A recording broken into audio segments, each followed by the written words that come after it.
Marcel Fleury. On March 15, St. Louise de Marillac is celebrated as a French woman who was born on August 12, 1591, in Paris, France. She belonged to a noble family. She was small in stature, thin, with good health, and stood out for her intelligence. Although she wanted to be a nun, she was forced to marry Antonio Legras, first secretary of the Queen Mother, Maria de Medici, regent of the kingdom.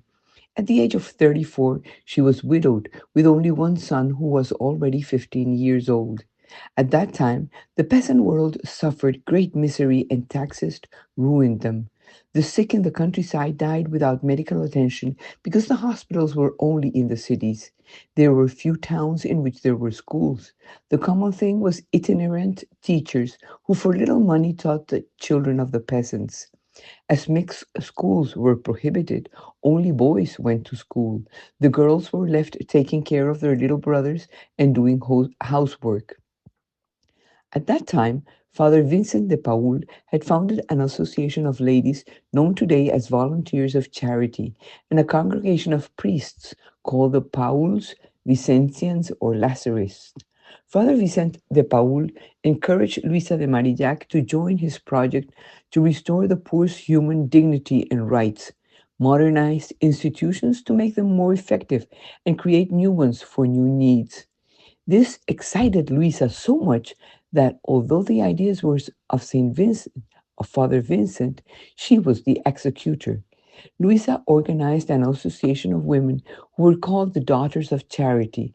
They were consecrated nuns without cloister, but who, in the words of Father Vincent, have as a monastery the houses of the sick, as a cell a rented room, as a chapel the parish church, as a cloister the streets of the city.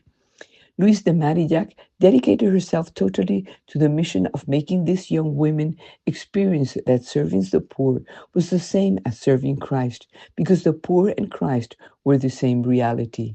They began caring for the sick poor in their homes and then began to organize hospitals. Louisa insisted that the daughters of charity, in addition to health techniques, cleanliness, and spiritual formation, put human warmth based on humility, simplicity, and love that Father Vincent had given them as their own spirit, and that she translated into tolerance, meekness, and cordiality. With the financial contribution of the Ladies of Charity, Luisa managed to organize the schools for poor girls that St. Vincent had founded. Luisa, always cheerful, directed the work of abandoned children and saved them during the civil wars of the front. She organized the first nursing homes with workshops so that they felt useful.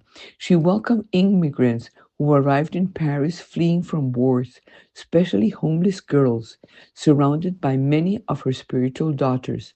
She died on March 15, 1660, at 69 years of age, having dedicated her life to God and others, convinced that with God we always win.